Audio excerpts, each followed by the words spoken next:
what I want to talk about is you were approached during this period of time while you were working with the Clinton administration by someone with a request about Vietnam. Could you tell us about that? Yes, I was approached through one of my staffers at the President's Committee, a fellow by the name of Paul Hippolytus, who was himself a Vietnam vet. He had been a Navy vet and run riverboats up and down various rivers in the south of Vietnam. And Paul brought in this gentleman by the name of Chan Van Ka. And Ka was an American at this point, but he was Vietnamese, and he had been on the losing side. He had been a scout and a kind of a spy for the Marines and the CIA during the war. So he was Is this the picture of you? No, Ka's not in that picture. Okay. The fellow next to him is Monk Tuan, who, anyways, to make a long story short, Ka said, would you come to work for me at Vietnam Assistance for the Handicapped?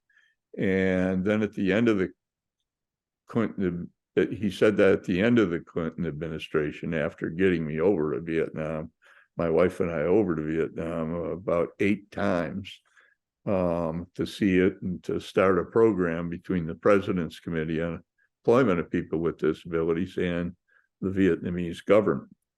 So we did that, and that's when I met this fellow Mang Tuan, who's in the picture, and yeah, the fellow in the wheelchair next to me. And Mang Tuan and I found out that we were actually in units that were fighting each other, not me against him directly, but you know, the way the military's built, platoon, company, the same areas, you know, but yeah. the bigger units were definitely fighting against each other. He was born within a month of me. He had the same disability as me. He'd been a North Vietnamese soldier, and so we struck up a really great friendship. We used to get around the city on his adapted motorbike, and it had a platform that had room for 2 wheelchairs, and had a little the back of the platform, it was like had a little cage around it so you wouldn't fall off the side or anything. And then it had a flop down ramp in the back that you roll up the ramp onto the platform, pull up the back, and, you know, lock it in place simply. He'd pull into the spot to, you know, handle the controls of the motorbike, and I'd ride around town with him. So you got to ride a motorbike. But tell us, you spent about 4 years there. Were you able to change things in Vietnam for the Yes, we were disabled? very successful in creating a office of disability in Vietnam. We passed the start of a national ordinance for people with disabilities in Vietnam that was very loosely structured on our ADA within the context of a socialist government. much different than ours, I'm sure. Yeah, and you know, anyways, it was a really good start. There are people who have done great work following up on the start we made, and it has improved over there even more. But the thing I'm really proud of is that with the assistance of another dear friend of mine, Larry Wolf, who was working over there at the time for an outfit called Health Volunteers Overseas, we helped create a disability rights movement among people with disabilities themselves in Vietnam that to this day is quite active in continuing the work with their government. And what was it like, John, to go back and set foot on the soil of the enemy, so to speak, where you had been injured, wounded? What was your reaction at that time? it was very emotional for both me and my wife, Christine. Did your Going back. friends also were they shocked that you were going to do this? Yeah.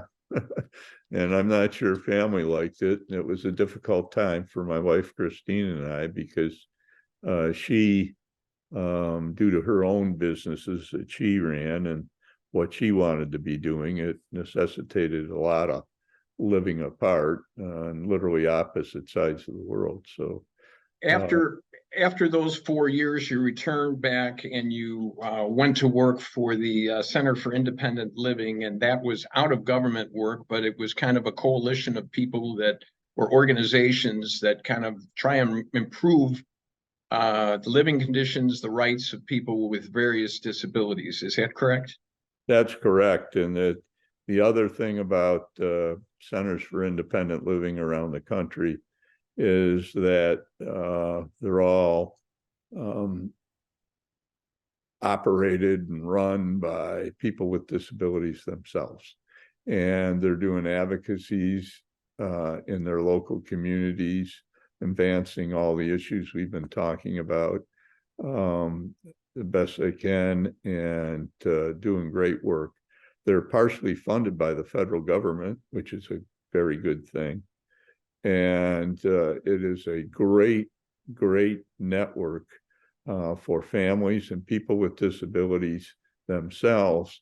Find out who your local Center for Independent Living is, and there's an outstanding one in Chicago, and I imagine covers probably at least part of DuPage County, if not all of it, or you might have your own. When you came back from the war, you could have sat at home, you could have collected a disability pension, but you chose to fight another good fight for those who shared a disability. As you look back on your career and you see how the rights of the disabled have evolved, do you feel a sense of accomplishment for your role in that? And do you feel a sense of work left undone?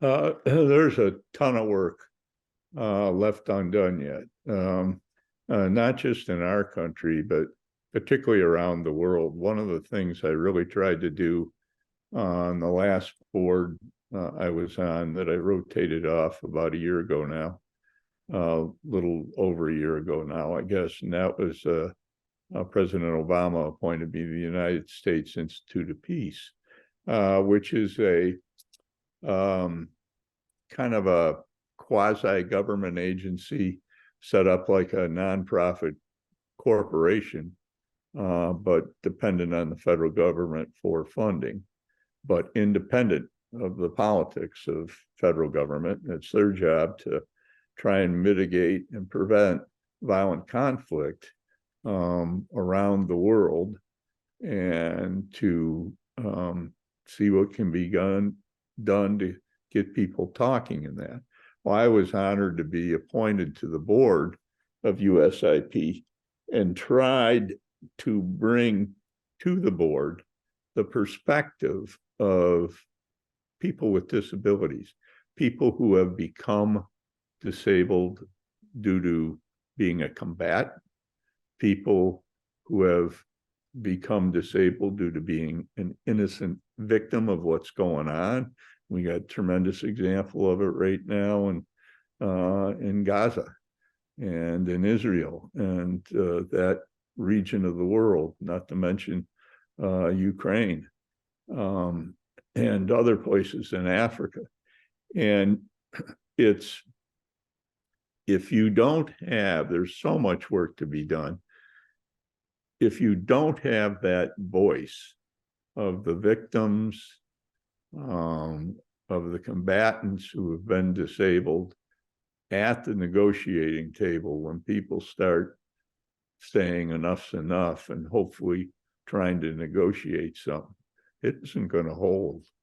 You know, the anger and the vitriol that families will hold because of what's happened to them and their loved ones is just going to keep festering and keep things going.